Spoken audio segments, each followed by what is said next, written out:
حسن کا واسطہ اس لیے کہ تو محسن ہے، احسان کرنے والا ہے، اگر حسن نہیں ہے تو وہ محسن نہیں ہے۔ حسین کا واسطہ اس لیے کہ تو قدیم الاحسان ہے، احسان کرنے والوں میں قدیم ہے، اگر حسین نہیں تو وہ احسان کرنے والوں میں قدیم نہیں۔ بھئی ہمارا عقیدہ ہے کہ اللہ نے جناب آدم کی توبہ ان 5 ناموں کے واسطے سے قبول کی۔ اب بتاؤ علماء اسلام، بھئی جب اللہ آدم کی توبہ بغیر واسطوں کے قبول نہ کرے، وہ تمہاری توبہ بغیر پنجتن کے کیسے قبول کرے گا؟ ابلیس کو مرتبہ ملا تھا، درجہ ملا تھا، فرشتوں میں وقار ملا تھا، بلندی ملی تھی، مگر سب مٹ گیا آدم کے سامنے سر نہ جھکانے پر۔ اور پھر نجات سے محروم ہے یا نہیں ہے؟ اب یہ بتائیے کہ بارگاہ خدائے بندی سے نکالے جانے کے بعد جنت میں آتا جاتا ہے یا نہیں؟ کہا نہیں، در جنت بند ہے اس کے لیے۔ بھائی کیوں؟ کیونکہ آدم کے سامنے سر نہیں جھکایا۔ ارے بھائی فیصلہ تم کر دو، بھائی جو پہلے نبی کے سامنے سر نہ جھکائے، ارے وہ جنت کے قریب نہیں جا سکتا، اور جو آخری نبی کی تعظیم نہ کرے وہ جنت میں کیسے جائے گا؟ انہوں نے کہا نہیں، وہ گیا تو تھا جنت میں، تو بھائی کیوں گیا تھا جنت میں؟ کہا ہمارے دادا حضرت آدم کو بہکانے گیا تھا۔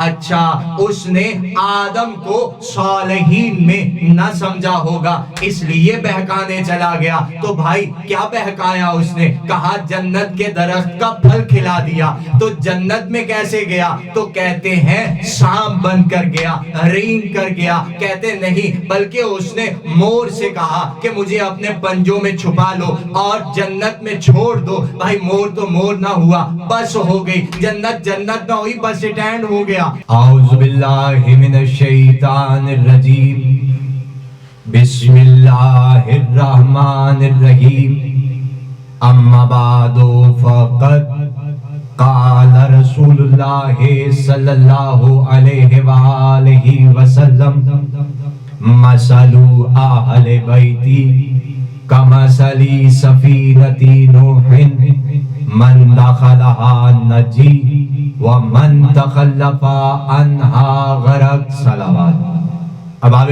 بصیرت اور ارباب معرفت، میں نے آپ کے سامنے رسول اللہ صلی اللہ علیہ وآلہ وسلم کے فرمان حدیث کو تلاوت کرنے کا شرف حاصل کیا کہ جس میں رسول اللہ یہ ارشاد فرما رہے ہیں، مثل اہل بیتی کمثل سفینۃ نوح من دخلها نجی ومن تخلف عنها غرق، کہ میرے اہل بیت کی مثال سفینہ نوح جیسی ہے، جو بھی اس سفینے میں آ گیا اسے نجات مل گئی، اور جس نے اس سفینے کو چھوڑ دیا وہ فنا ہو گیا، تباہ ہو گیا، برباد ہو گیا۔ ارباب بصیرت اور ارباب معرفت، آپ کے سامنے نجات کے موضوع پر گفتگو جاری ہے کہ نجات کیا ہے، نجات کیسے ملے گی، اور نجات ہی حاصل خلعت کائنات ہے۔ ارباب بصیرت، ہم انسان ہیں، اللہ نے ہم کو خلق کیا ہے، اور اس لیے خلق کیا ہے کہ ہم اس کی عبادت کریں۔ عبادت میں زندگی بسر کرنے کا کیا فائدہ؟ تاکہ ہم کو نجات مل جائے، یعنی خاتمہ اور اختتام نجات ہے۔ اگر نجات مل گئی تو کلمہ پڑھنا بھی راز آ گیا، نماز پڑھنا بھی راز آ گئی، روزہ رکھنا بھی راز آ گیا، حج بھی راز آ گیا، اور ایمان بھی راز آ گیا۔ لیکن اگر خدا نخواستہ ہمیں نجات نہ ملی تو کلمہ پڑھنا بھی بیکار ہو گیا، نماز پڑھنا بھی بیکار ہو گئی، روزہ رکھنا بھی بیکار ہو گیا، یعنی مسلمان بننا ہی بیکار ہو گیا۔ ارے یہاں پر مسلمان بنے تو لوگوں نے گرم گرم نگاہوں سے دیکھا اور اسی اسلام پر عمل کر کے اللہ تک پہنچے تو اللہ نے بھی گھور کے دیکھا۔ تو ایسے اسلام کا کیا فائدہ؟ اسلام تو وہ اسلام ہونا چاہیے کہ یہاں بھی عزت سے زندگی گزر جائے اور وہاں پر بھی اللہ نجات دے دے۔ صلوات پڑھیے مل کے بلند آواز سے۔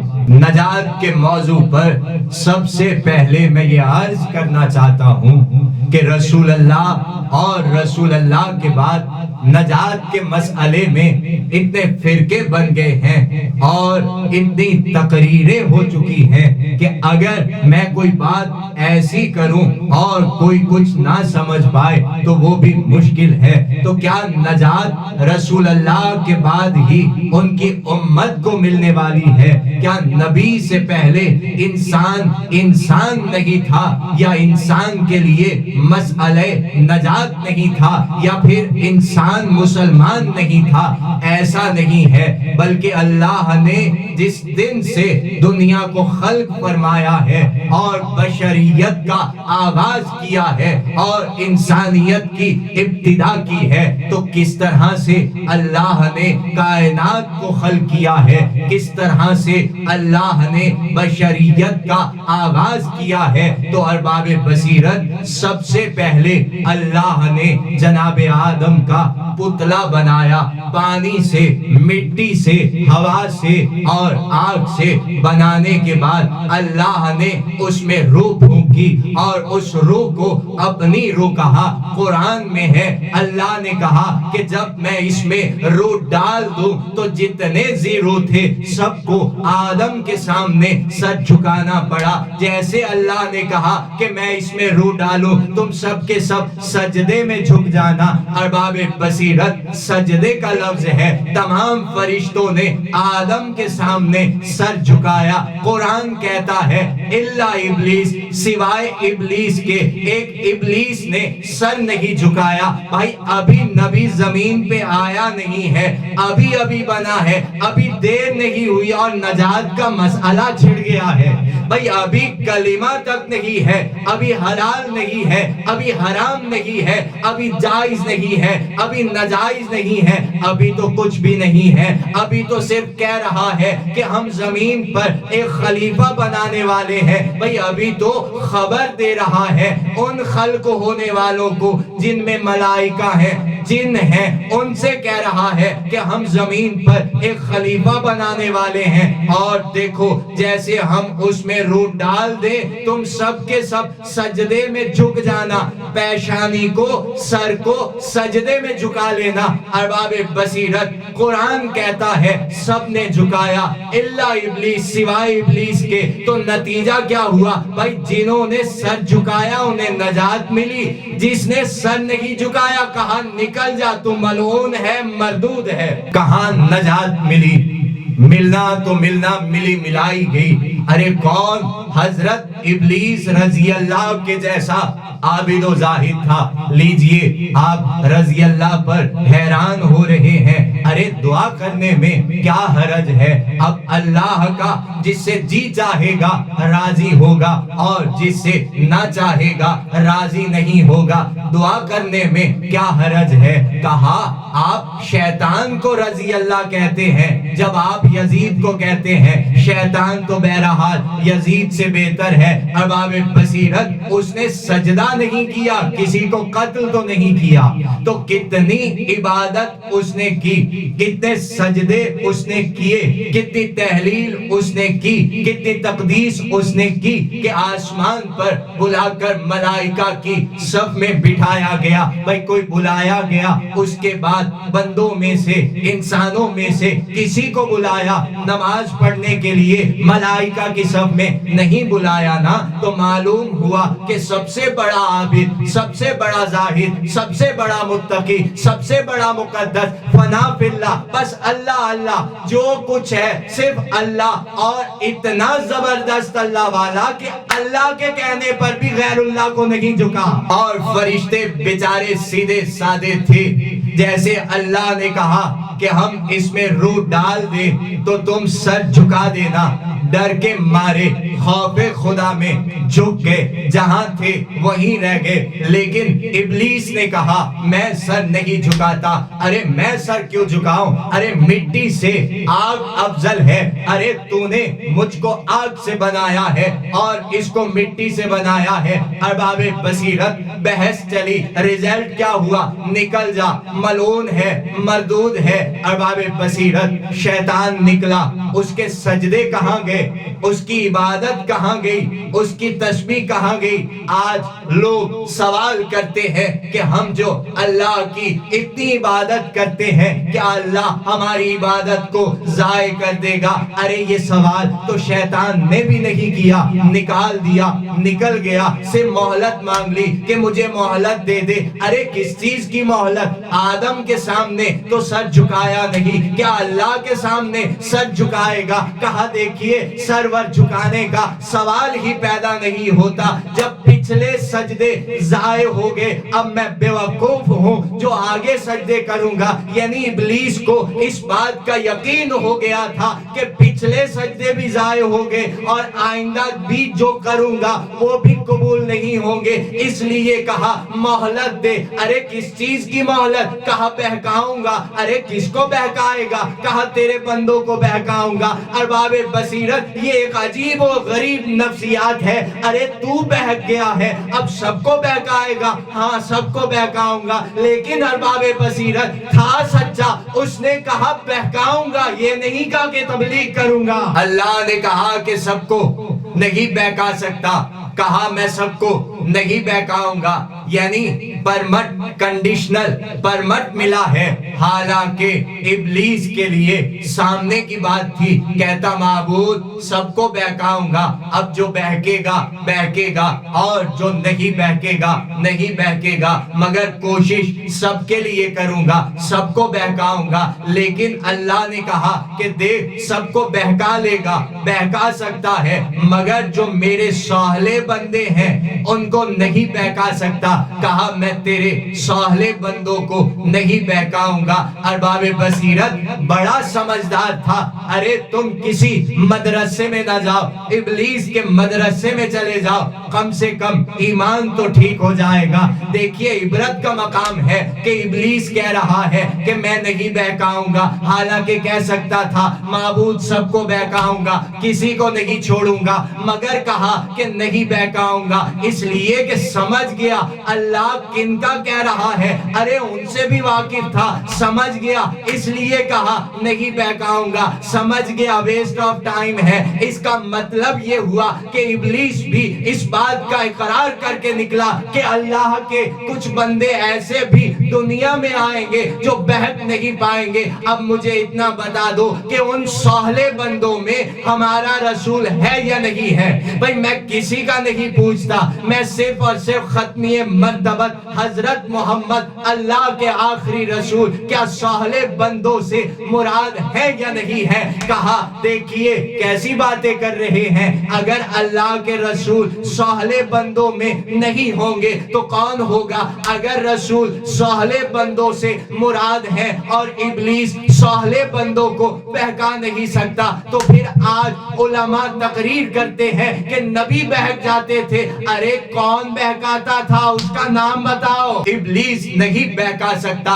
ارے اس نے وعدہ کیا ہے اللہ سے کہ میں تیرے صالح بندوں کے قریب نہیں جاؤں گا، وہ نہیں آ سکتا، مگر نبی بہک جاتے تھے. ارے اس کا نام بتاؤ جو نبی کو بہکاتے تھے. کہا دیکھیے نام وام تو معلوم نہیں ہے مگر بہک جاتے تھے. اس کا مطلب یہ ہوا کہ ابلیس بہکاتا نہیں تھا اور کسی کا نام تاریخ میں موجود نہیں، تو پھر بہک کیسے گئے؟ کہا کہ بھائی خود بہک جاتے تھے، نعوذ باللہ من ذالک، بھائی بشر تھے نا اس لیے بہکے ہونا ضروری ہے۔ ارے یہ بات شیطان نے کیوں نہ کہی کہ معبود تو جو کہہ رہا ہے کہ میرے نیک بندے نہیں بہکیں گے، ارے نیک بندے بشر ہی تو ہوں گے اور بشر کی فطرت ہے بہکنا، پروردگار تو نے کیسے کہا کہ نہیں بہکیں گے، میں تو بہکاؤں گا؟ یعنی ابلیس بھی عصمت رسول کا قائل ہو گیا اور مان گیا کہ اللہ کے کچھ بندے ایسے بھی دنیا میں آئیں گے جو بہک نہیں پائیں گے۔ ارے بھائی یہ بات ابلیس سمجھ گیا، مسلمان نہ سمجھ پایا۔ تو گفتگو یہ ہو رہی تھی کہ ابلیس کو مرتبہ ملا تھا، درجہ ملا تھا، فرشتوں میں وقار ملا تھا، بلندی ملی تھی، مگر سب مٹ گیا آدم کے سامنے سر نہ جھکانے پر۔ اور پھر نجات سے محروم ہے یا نہیں ہے؟ اب یہ بتائیے کہ بارگاہ خدائے بندی سے نکالے جانے کے بعد جنت میں آتا جاتا ہے یا نہیں؟ کہا نہیں، در جنت بند ہے اس کے لیے۔ بھائی کیوں؟ کیونکہ آدم کے سامنے سر نہیں جھکایا۔ ارے بھائی فیصلہ تم کر دو، بھائی جو پہلے نبی کے سامنے سر نہ جھکائے ارے وہ جنت کے قریب نہیں جا سکتا، اور جو آخری نبی کی تعظیم نہ کرے وہ جنت میں کیسے جائے گا؟ جو محمد کی تعظیم نہ کرے وہ جنت میں ہرگز نہیں جا سکتا۔ بھائی جو پہلے نبی کی تعظیم نہ کرے وہ جنت میں نہیں جا سکتا، جو آخری نبی کی تعظیم نہ کرے وہ جنت میں کس طرح جائے گا؟ وہ بھی جنت میں نہیں جا سکتا۔ انہوں نے کہا نہیں وہ گیا تو تھا جنت میں، تو بھائی کیوں گیا تھا جنت میں؟ کہا ہمارے دادا حضرت آدم کو بہکانے گیا تھا۔ اچھا اس نے آدم کو صالحین میں نہ سمجھا ہوگا اس لیے بہکانے چلا گیا۔ تو بھائی کیا بہکایا اس نے؟ کہا جنت کے درخت کا پھل کھلا دیا۔ تو جنت میں کیسے گیا؟ تو کہتے ہیں سانپ بن کر گیا، رین کر گیا۔ کہتے نہیں بلکہ اس نے مور سے کہا کہ مجھے اپنے پنجوں میں چھپا لو اور جنت میں چھوڑ دو۔ بھائی مور تو مور نہ ہوا، بس ہو گئی، جنت جنت نہ ہوئی، بس اسٹینڈ ہو گیا۔ ڈنکی لگا کر ابلیس جنت میں پہنچ گیا۔ اب پہنچنے کے بعد اس نے کیا کیا؟ سب سے پہلے اس نے آدم سے کہا اے نبی خدا کھا لو، یہ پھل کھا لو۔ انہوں نے کہا کہ نہیں، اللہ نے منع کیا ہے کہ درخت کے قریب نہ جانا۔ تو ابلیس نے کہا ارے قریب ہی جانے سے تو روکا ہے، کھانے سے تو نہیں روکا، اے نبی خدا کھا لو۔ آدم نے ہاتھ بڑھا کر پھل توڑا اور کھا لیا۔ اب کھانے کے بعد اللہ نے آدم کو جنت سے زمین پر بھیج دیا۔ اب جب زمین پر آئے تو آدم نے سب سے پہلا کام کیا کیا؟ بھئی حضرت آدم روئے۔ اب روئے تو کیا ہوا؟ اللہ کو رحم آ گیا۔ ارباب بصیرت اب سمجھے یہ سب رونے سے کیوں روکتے ہیں؟ اس لیے کہ اللہ کو رونے سے رحم آتا ہے۔ اب جب اللہ کو رحم آ گیا تو کیا کیا؟ اللہ نے کہا جبرائیل کو بھیجا۔ جبرائیل آئے آدم کے پاس اور کہا اے آدم توبہ کر لو، دعا کر لو، مگر دیکھو ان ناموں کے واسطے سے دعا کرنا۔ تو وہ کیا تھے نام؟ حابیل اور قابیل۔ کہا وہ تو پیدا نہیں ہوئے تھے، تو اس کا مطلب یہ ہوا کہ جن کے نام لیے جائیں گے وہ پہلے پیدا ہو چکے تھے۔ کیا تھے وہ نام جو آج بھی کتابوں میں موجود ہیں؟ اللہم بحق محمد وانت المحمود وبحق علی وانت الاعلی وبحق فاطمہ وانت فاطر السماوات والارض وبحق الحسن وانت المحسن وبحق الحسین وانت القدیم الاحسان۔ اے اللہ تجھے محمد کے حق کا واسطہ اس لیے کہ تو محمود ہے، تجھے علی کے حق کا واسطہ اس لیے کہ تو اعلیٰ ہے، تجھے فاطمہ کے حق کا واسطہ اس لیے کہ تو زمین و آسمان کا بچھانے والا ہے۔ اے اللہ تجھے حسن کا واسطہ اس لیے کہ تو محسن ہے۔ اللہ نے اس طرح سے دعا کیوں نہ منگوائی کہ محمد کا واسطہ، علی کا واسطہ، فاطمہ کا واسطہ، حسن حسین کا واسطہ، بھائی ان کے ناموں کے ساتھ اپنی صفت کو کیوں کیوں جوڑا؟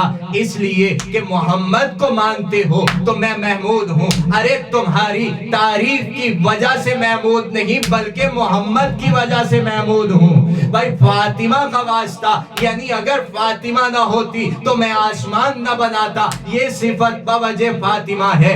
علی کا واسطہ اس لیے کہ تو اعلیٰ ہے. بھائی خدا علی الاعلیٰ ہے، اگر علی ہے تو خدا اعلیٰ ہے، اور اگر علی نہیں تو وہ عرش پہ بیٹھا ہے، گوشت لٹک رہا ہے. ارے کوئی سمجھ رہے ہو؟ حسن کا واسطہ اس لیے کہ تو محسن ہے، احسان کرنے والا ہے، اگر حسن نہیں ہے تو وہ محسن نہیں ہے. حسین کا واسطہ اس لیے کہ تو قدیم الاحسان ہے، احسان کرنے والوں میں قدیم ہے، اگر حسین نہیں تو وہ احسان کرنے والوں میں قدیم نہیں. ارباب بصیرت اور ارباب معرفت تو جیسے آ کر عرش سے جناب جبرائیل نے کہا شروع ہو گئے جناب آدم، اور رو رو کر واسطہ دینے لگے، اور اللہ نے جناب آدم کی توبہ قبول کی. بھئی ہمارا عقیدہ ہے کہ اللہ نے جناب آدم کی توبہ ان 5 ناموں کے واسطے سے قبول کی. اب بتاؤ علماء اسلام، بھئی جب اللہ آدم کی توبہ بغیر واسطوں کے قبول نہ کرے، وہ تمہاری توبہ بغیر پنجتن کے کیسے قبول کرے گا؟ معبود کیا تو ڈائریکٹ نہیں سنے گا؟